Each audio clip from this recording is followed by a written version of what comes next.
Okay, guys, so this week's lessons for social studies is going to be over education, like the history of education. So you do have a studies weekly. It says week 9, communities and education, that I have placed in your packet. And so before we kind of start reading that, we're going to watch this video of the history of education in the United States.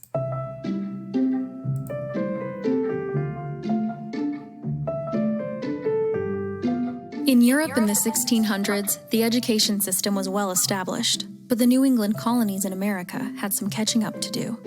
Children in the colonies were not required to go to school, but adults knew that it was important for children to learn reading, writing, and arithmetic. Even back then, a person's success in life depended on their education. The first public school opened in 1635 in Boston, Massachusetts. The school had one teacher for all grade levels. As well as learning the basics, Kind of look at the classroom, it looks very different from what our classrooms look like today. Look at the desk that the kids sat in. The fact that it was a one-room classroom and all different grade levels were in this one classroom. So it wasn't like what we have today where we have our school separated by grade levels. It's all, you could have kids from kindergarten all the way up to 5th grade in one classroom, and that teacher had to teach them. So that's kind of very different than how we do things now. Students also studied Latin and Greek. For many years, school was held in the teacher's house, but eventually, one-room schoolhouses began to appear in the New England colonies. They were, as the name suggests, one room and one teacher for all ages. In 1636, the first university was established. A man named John Harvard, who lived in the Massachusetts Bay Colony, left half of his estate and his entire library to the school. That university is appropriately named Harvard. Yale University opened in 1701 in the Connecticut colony. Elihu Yale wanted to preserve the tradition of European education in the American colonies. Yale and Harvard still exist today and are considered two of the most prestigious universities in the world. In 1852, states began passing laws stating that children must receive an education. But why is school so important? It's a proven fact that high school and college graduates earn 65% more money than someone who has dropped out of high school or didn't attend college. For your future career success, you need a high school diploma and college degree. College can cost a lot of money, and that price goes up every year. It's best to start now to save for college. And if you have good grades, you can apply for scholarships, which means you can attend college for a lot less money or even for free. Whatever you choose to do in your life, an education is important for your success.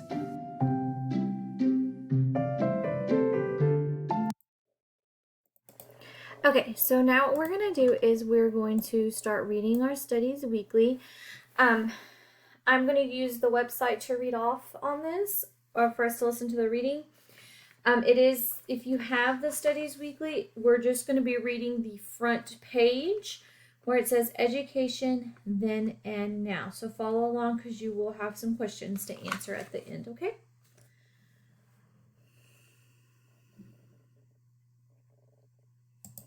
This story is historical fiction. The characters are made up, but what they do is what real school children did in 1923 and do today. Deaver Creek Schoolhouse, 1923. Did you remember to feed the chickens? And don't forget the stick of wood. I heard Mama call from the kitchen as I headed out the door. Quickly, I ran to the firewood stack and picked up a piece of wood.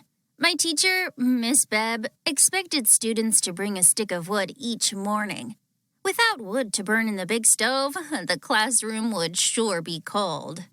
The walk to school today would not be an easy one. Flakes of snow drifted gently down.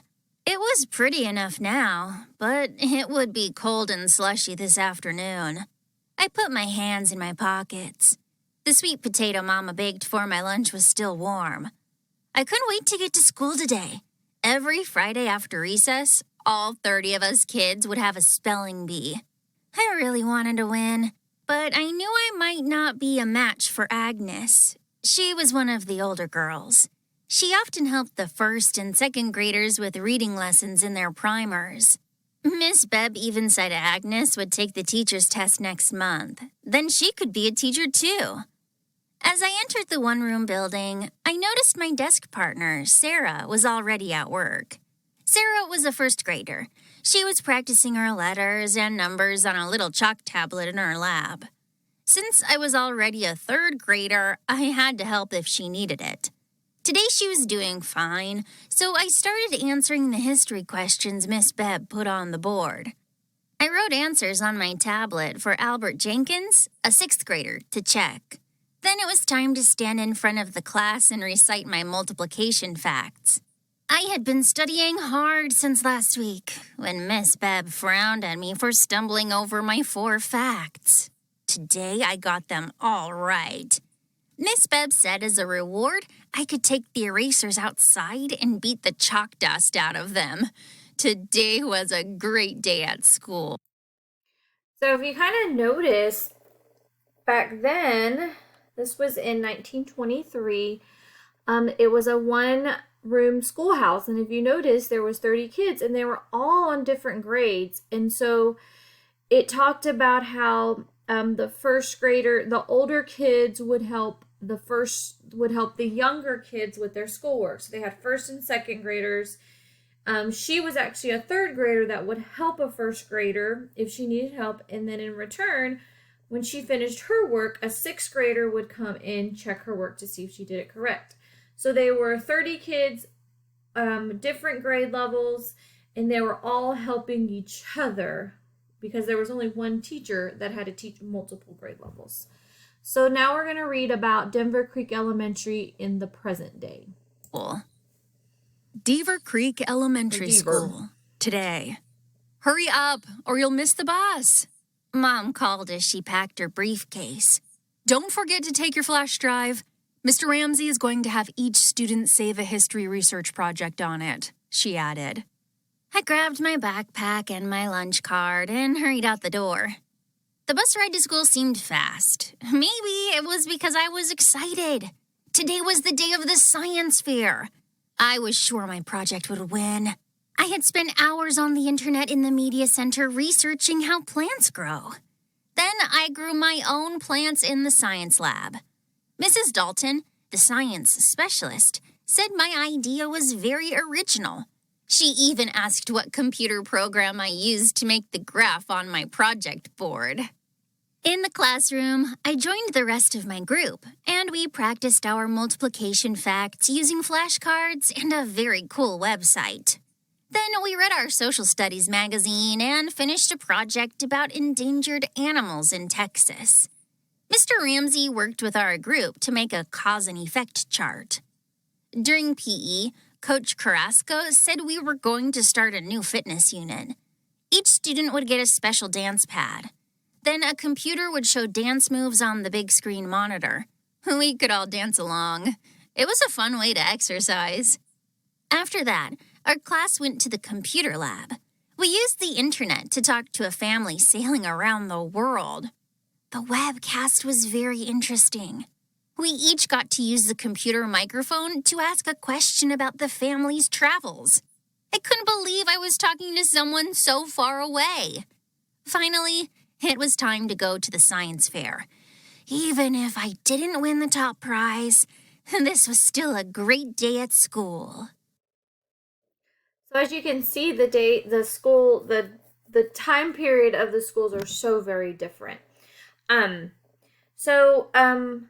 Let's kind of talk about how they were different. So in the one from 1923, it was one big schoolhouse with 30 kids with a lot of different grade levels. And in the school today, they each had separate schools. Not schools, but separate grade levels.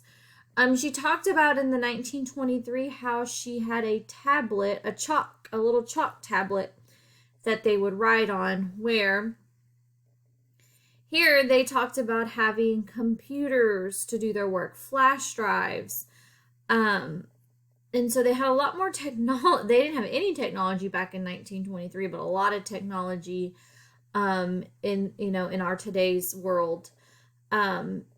Even how they got ready in the morning. In 1923, it talked about how before she could leave, she had to go feed the chickens, and she had to bring sticks of wood to school to keep the classroom